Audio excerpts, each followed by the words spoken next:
Bon was going home from school when a stone he kicked accidentally hit a worthless man's head. The man became angry and chased Bon, who ran into a park and hid. The man left, and Bon noticed an unusual fruit from an akebi plant. At home, while doing homework, Bon was called by Reem from the year 2056. She informed him that he had received a time siever and was now an associate agent of the Time Patrol.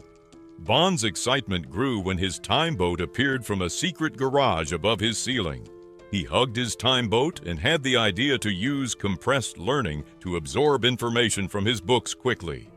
Bon then put on his Time Patrol costume and wanted to show everyone, but remembered he couldn't reveal Time Patrol secrets. However, he used his forgetter device and took his time boat outside. Boar Tetsuo, eating sweet potato and reading manga, saw Bon in his costume and thought it was a bad cosplay. Bon tried to explain, but Tetsuo became confused.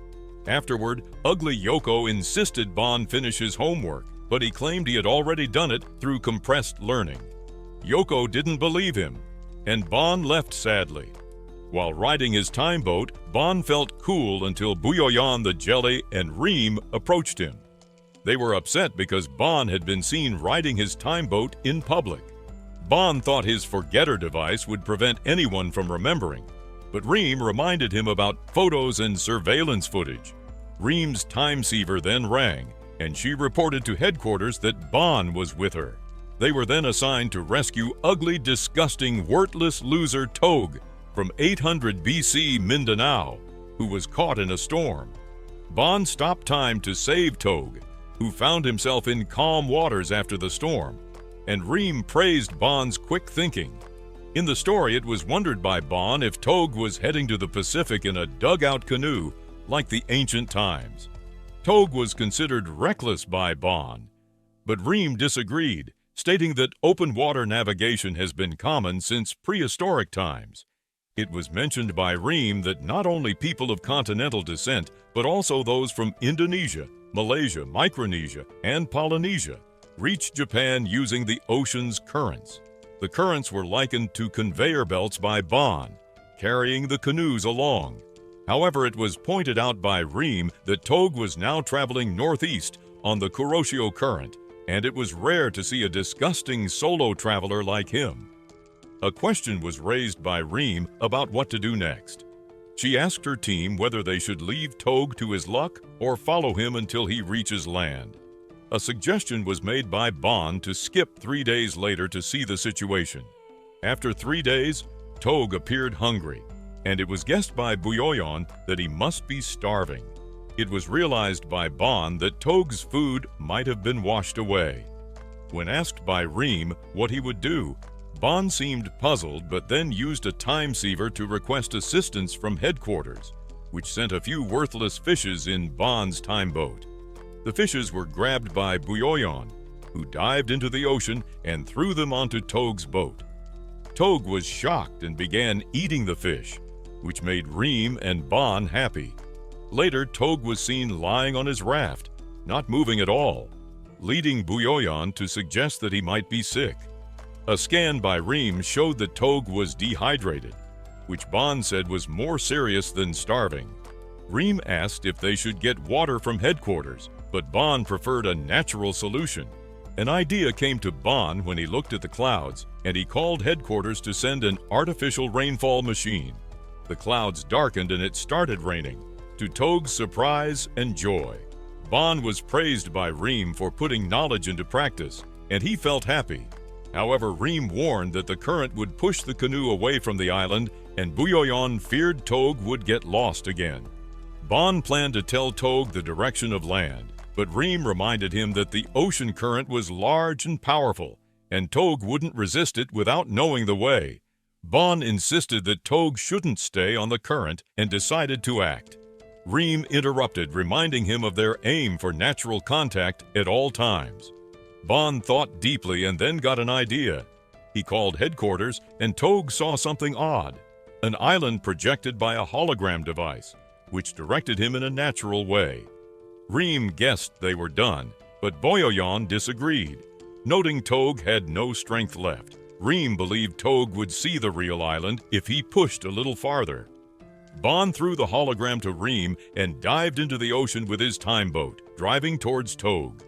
Togue noticed his raft moving by itself and sailed faster, unaware that Bon was dragging the raft with his time boat. Upon arrival at the island, Togue is observed laughing happily as he steps onto the beach. From above, Bon and Reem watch him. Bon appears exhausted. Reem, in frustration, questions Bon's repeated failure to use physical force on the rescue target, leading to Bon's apology. Despite Bon's reassurance of Toga's safety, Reem expresses uncertainty about Togue's ability to survive alone in an unfamiliar land. Concurrently, Togue's attempts to catch a rabbit and gather food result in a series of clumsy mishaps, including fainting and being swept away by a river. As night falls, a starving Togue is seen by Bon, who contacts headquarters requesting food assistance. Reem inquires about the situation, and Bon reveals that headquarters deems further interference with the past too risky, thus denying the request for food. Bon discovers a fruit and attempts to leave it for Togue, but Reem intervenes, stopping him. She reminds Bon that their mission was to save Toga from the storm, which is now complete. Despite Bon's reluctance to abandon Togue, Reem questions the sustainability of continuous assistance, suggesting that their actions, while life-saving, are not meant to be perpetual, causing Bon to become concerned. The following day, Togue was woken up by the sight of a rabbit, which he chased. This action startled Buyoyon, who quickly alerted Reem and Bon. In their time boat, Reem and Bon hurriedly searched for Togue. Bon spotted something golden behind some bushes, leading them to discover a rice field and an irrigation ditch, suggesting a nearby settlement. While searching for Togue, Buyoyon encountered a rabbit, but was then confronted by Toga's frightening gaze. Toga, driven by hunger, chased Buyoyon. Meanwhile, children returning from the rice field were startled by something. Togue continued the chase until he and Buyoyon saw a giant boar threatening few brats. Togue intervened, saving the brats, but his stick was destroyed by the boar. As Bon's team arrived, Togue managed to defeat the boar with his stick. Meanwhile, the brats informed the villagers about the boar.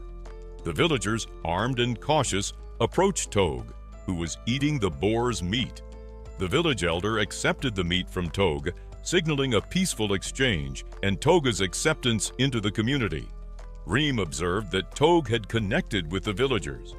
On their return, Bon expressed relief that the villagers recognized Togue's skills. Buyoyon attributed Togue's strength to adrenaline. Reem confirmed the mission's success, which Bon had completed independently. Bon, tasting a fruit, was reprimanded by Reem for potentially violating time navigation laws. Bon argued it was just an akabai fruit, but Buyoyon insisted it was against the rules. Reem used an example from Bon's past to illustrate the importance of their actions in history. She explained how a pebble Bon kicked led to a series of events that ultimately saved humanity from a Third World War. Bon realized the significance of his actions in history. Reem emphasized the importance of their duties as time patrol agents and the potential consequences of even minor actions. Despite Bon's concerns, it appeared that eating the akebi did not alter history. However, Bon later noticed the absence of akebi trees in the park, leading him to ponder the implications of his actions. In the episode, Tetsuo is seen happily showing his social media account to his friends. His pug-like profile picture amazes Yanagisawa, and Tetsuo mentions receiving immediate responses. Yoko finds this fun, but Bon declines to look and leaves them. At home, Bon commands his time boat to appear, expressing affection for it. He uses the boat for compressed learning, completing his homework instantly. Then he travels to the next morning, waking his sleeping self somewhat harshly. Later, while Bon is cooking, he accidentally starts a fire with a towel. In a panic, he burns his finger while extinguishing the flames. Buyoyon's urine, which has fire-extinguishing properties, saves Bon from further harm. Despite the initial disgust, Bon is relieved his burn is healed after Reem rewinds time by 5 minutes. Bon then inquires about new orders, learning they must save a girl named Celine, who was executed by immolation 350 years ago. Reem explains that Celine was wrongfully accused of witchcraft and burned at the stake. She adds that many were unjustly killed in witch trials during the 15th to 17th centuries. Bon is shocked by the cruelty of the people from that era. In 1644, in southern France, Bon and Réam were arrived at by worry. Celine was vowed to be saved by them no matter what. A cemetery was mentioned by Reem, and a deer was seen running hurriedly. However, arrows were struck into Reem and Bon, causing them to fall to the ground, and shock and worry were felt by Bouillon. Meanwhile, the deer was missed by a hunter, who became annoyed upon seeing it roam freely. Celine was told to stop crying by Jean, who could not return to Lyon in peace until she composed herself. An apology was offered to Jean by Celine, who acknowledged her grandpa's passing as God's will. She expressed confidence in managing as long as she could make the secret medicines taught by her grandpa. Their conversation was eavesdropped on by an imposter hunter from behind a tree. Lurquin, Celine's cat, called out to her, drawing her attention to something down the cliff. There, wounded and fainted, were found Reem and Bon. Consciousness was regained by Bon, who was greeted by Celine and informed about the effectiveness of her grandpa's ointment. Reem also woke up wondering about their location, but was advised by Celine to stay in bed until healed. A poacher was guessed by Celine to have struck them with arrows. Recovery and making themselves at home were suggested by her before she left. Celine was described as having a heart of gold by Bouillon. The ointment's kind was wondered about by Reem, who felt much better. Concern was shown by Bon, as they were already stuck upon arrival. Searching for Celine in their state was deemed impossible by Reem. A wrecked timesiever and forgetter device were mentioned by Bon, who lamented the absence of their time boats. Bouillon was asked to bring them, but he explained that time boats only respond to their owners' voices. Celine's imminent arrest was mentioned by Reem. Celine's grandfather's death was discussed by a few men and a poacher, who were relieved. Celine was liked by the poacher, who was encouraged to be forceful with her by the men.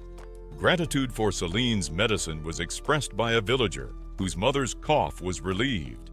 Celine was told about the great help provided by her grandmother and was invited to visit the village.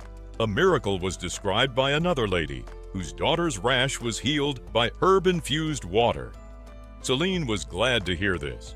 Help was screamed for by Reem and Bon, prompting Celine to rush to them. A giant bear named Marron was seen by them but was called off by Celine, who scolded him for scaring her guests. Shock and stun were experienced by Bon and Reem, who learned from Celine that she was friends with most of the forest animals. Celine was followed into the forest by her cat, where she requested Lurquin to notify her of any medicinal herbs found. However, a strange discovery was made by Lurquin. The appearance of Fernand, a poacher, caused fear in Celine, who questioned his intentions. Despite her warnings of potential consequences, Fernand declared his weight for her and seized her hand, claiming she was his prey. Celine's protests and declaration of betrothal to Jean were met with Fernand's aggressive dismissal and an attempt to claim her as his own. An attack by Lurquin provided a distraction, allowing Celine to escape. A chase ensued, leading Celine to her home, where Fernand's pursuit continued. His taunts were cut short by the sight of the giant bear Marron, whose roar sent Fernand fleeing in terror, vowing retribution. The revelation of Celine's identity left Hernef, Bon, and Reem in shock. In the evening, it was laughed at by Celine after being told she would be burned alive for being a witch. The truth was told to her by Bon, but disbelief was shown by Celine, saying she was just a village girl. A warning was given to Celine by Reem to run away, but Celine questioned why she would be sentenced to death for doing nothing wrong. Confidence was expressed by Celine that God would not allow such cruelty to happen. An attempt to stop Celine was made by Bon, but due to his injury, he fell to the ground. Later that night, Fernand was filled with anger in a bar, vowing to show Celine the consequences of offending him. Curiosity was expressed by his friends about his encounter with Celine, to which Fernand responded with a desire never to see her face again, mentioning that she freaked him out. The following day, a rumor was discussed by the villagers about a girl living in the forest being a witch. Claims were made by some women about Celine attending a witch's sabbath and using magic to seduce men. In court, the proof was demanded by the judge from Fernand about Celine being a witch. A claim was made by Fernand that he saw her flying on a broom. Fear was instilled in everyone by this claim. However, a defense of Celine was made by a man, praising her medicinal skills. Accusations were made by Fernand's friends against the man, suggesting he was under Celine's spell. Confusion was shown by a lady about the herb water from Celine, feeling betrayed by the man. A plea was made by the man's mother not to take Celine's side, causing worry for Celine. The judge ordered silence. He declared that the devil had reached their village and a court must be held immediately. Meanwhile, in the forest, a belief was expressed by Bon that they had disembarked from their boats nearby. A request was made by Bon to Bouillon to walk faster as the sun was setting. A struggle was faced by Bon with a tree root, leading to him being dragged by Bouillon. Medicine was brought to Celine's house by Bon using his time boat. Gratitude was shown by Reem, who injected the medicine into her body. A plan was made to save Celine using the time boat. Information was shared by Bon about Celine's fiancé, Jean, living in Lyon. A hope was expressed by Reem that Jean would take action. Upon arriving in Lyon, an instruction was given by Bouillon to Reem to use an X-ray flashlight, revealing Jean sleeping in his house. Celine was captured by guards in the forest, insisting she was a witch despite her denials. In court, a denial was made by Celine about being a witch, but she was deemed stubborn by the judge and ordered to be interrogated. A plea was made by Celine to be released, but the soldiers insisted that only a confession could save her. Fainting was caused by the torture, and water was poured on her by the soldiers to force a confession. In jail, a conversation was had between Celine and an old woman about the existence of God and truth. Advice was given to Celine by the old woman to confess to being a witch to avoid further torture. A punishment was anticipated by Celine the next day, with the old woman expressing eagerness to leave the world. Torture was continued by the soldiers, leading to Celine finally stating she was a witch. The next day, Celine is tied to a stake and accused of being sinful. Despite her claims of innocence, the judge orders her to be burned. As the fire is lit, Celine calls out for Jean. Suddenly, Jean awakens from a nightmare, feeling the dream was too real. He rushes to find Celine, while the imposters Bouillon, Reem, and Bon manipulate events using a time control device. They slow down the time for those arresting Celine and speed up Jean, allowing him to reach her quickly. Jean expresses his desire to always protect Celine, and she agrees to go with him. Afterward, Celine is taken by Jean on his horse, and on the other hand, Celine's animal friends along with Bon and Reem are seen observing Celine joyfully accompanying Jean. And it is commented by Bouillon that it is a happy ending. Later, Bon discusses the perils of social media with his friends, vowing to protect Yoko if needed, which alarms her. And that's a wrap on Episode 5, folks. Thanks for joining us on this thrilling adventure. If you're craving more, let us know by commenting Bon below. We'll conjure up Episode 6's recap in no time.